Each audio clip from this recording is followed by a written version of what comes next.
Hey everybody, welcome to This Day in Hockey. Hey, the day after we finally had hockey back. Yeah, exhibition games.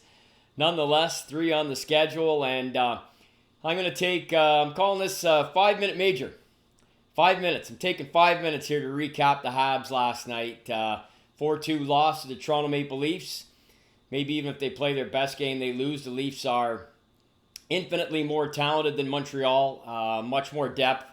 And right now, a significantly better decor for sure. Can the Canadians play better? Yes, for sure. Can they win a game against Pittsburgh? I think they can.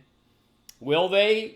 I don't know. I think the odds-on favorite, I would say right now, probably 3 and out. But they could scare up a W and get it to 4 if Carey steals one or not. But I want to talk about a couple things here. First of all, the Canadians are who they are.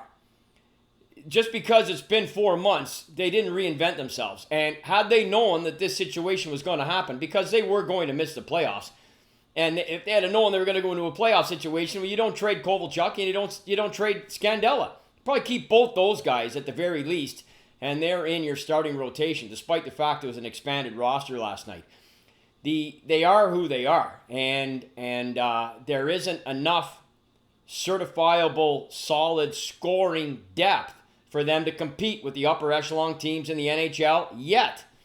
Hence, losing to Pittsburgh and having a chance at Lafreniere is probably the way to go. But what you can control are the mindless giveaways, the back passes, drop passes, passes to thin air are something that you can control. And that should be easily recognizable on video today. And I think with more reps, which you don't really have any time for it because you're in real action on Saturday night, is going to be a problem. The power play is probably the most frustrating thing in the world. The fact that it gave up 2 shorties last night is one thing altogether. But when you cannot even construct a solid breakout at this point is reprehensible. They have 2 forwards who can carry the puck up with authority when they take that mind-numbing drop pass. And if you're going to drop it, understand that the gap has to be a whole lot shorter. You can't be having a 40-foot drop and the puck going here or there or into thin air. The hell? I mean, you've been out for 4 months, not 4 years. And you haven't had a power play for basically 4 years. Figure it out. You got 2 guys, Drouin and Domi, who can carry the puck up the ice with authority, with speed, if they take that puck succinctly on their stick. And then have the option that mind-numbing play is supposed to develop. You carry it in with speed, or you have a quick give and go, and you gain the offensive zone, and you set it up. The old standard and tried and true message of overloading one of the forward wing positions only works when you fire it in on a good shoot-in, and you have guys going hard to flood the zone and outman the men down low, so you can retrieve the puck that way. It's not rocket science. Now, they don't have a lot of personnel who can really execute. They don't have a real go-to guy. If you watch the Edmonton game with McDavid on the power play, who has a Connor McDavid? But there's lots of other teams that have a solid power play and can get things done. And Montreal could as well, I think, much better than at a 10 or 12% rate or 0 like last night, and then giving up 2 shorties. Now, they both happened. Tatar giveaway, Gallagher giveaway, led to both those plays. I don't fault Price at all, but I thought Carey played an outstanding game, a very solid game. I don't blame him on any of the goals, really. Hey, try it a little harder on 1 or 2, whatever. The effort was there. He made some great saves. I thought he played well. But the problem really to me, clearly, master of the obvious here, is the power play was abysmal. The giveaways, boy, there just seemed to be almost a little bit of conditioning difference, too, between Montreal and Toronto, at least early on. I thought the Habs came back. They came on at different times. The start of the third period was probably the strongest part of the game, leading to the goal that made it 3-2. Great play. Nice goal by Byron. Suzuki had an outstanding play on the first goal by Tatar. That's some good things. A lot of good things. Hey, the Habs are a good team. They're a good team with 7 or 8 pretty good players. Well, guess what? There's 12 or 14 other real good teams in the NHL, of which are 4 or 5 elite teams. And the Canadiens are nowhere near that. So if there's going to be a difference, it's got to come from goaltending, and the other intangible is coaching. And you cannot have Jordan Wheel on any power play unit. You cannot. What is the desire, Claude, to continue to play him on any power play unit? I got nothing against the guy as a fourth-line player taking a shift and a role right now till you can improve that position. He cannot be on a unit that is basically put together to hopefully score a goal with a man advantage. Do not get that. Absolutely do not get that. Flabbergasted at that yet again. Exhibition game, first hockey in months. Pulling my hair out last night. Pulling my hair out. Anyway, I'm over my 5-minute major here. Pushing 6 minutes. Wanted to keep this nice and short, so I'll finish on this note. The only other thing I saw, you watch Edmonton and Calgary, and yeah, they're fresh off everything that went on last year. Couple punches in the head, scrums, guys getting into it. There was a situation last night. Again, singling out Kulak here, because if Kyle Clifford comes back on a whistle, the Price freezes, and he's right in front of him. Not just that Muzzin smoked the 28-year-old American hockey leaguer. I know no one's going to do anything. That's the game today.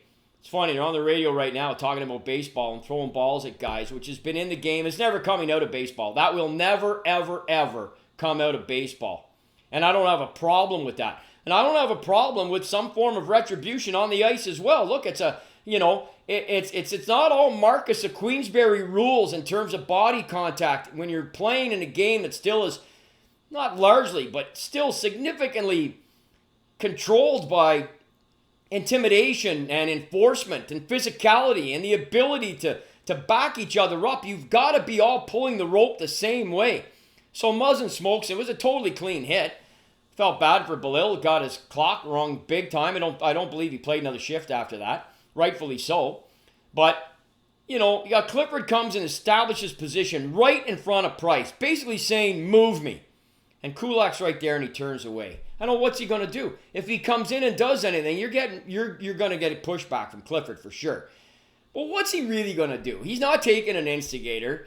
It's a scrum. At the very least, show that you're interested in physically competing.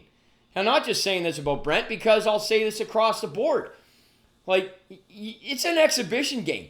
You can change any game in one shift by going out and saying, I am going to make a difference in this shift. I'm going to run somebody. I'm going to smoke somebody. I'm going to get in on the forecheck and try and get a piece of somebody. Montreal's credited with 16 hits last night. Really? Where were they? I didn't see them. They credited Toronto with 10. I think Muzzin had 8 of them. I know it was a non-hitting game. And look, it's two teams that aren't built that way. It's just, you got an exhibition game, such unusual times. Make a statement.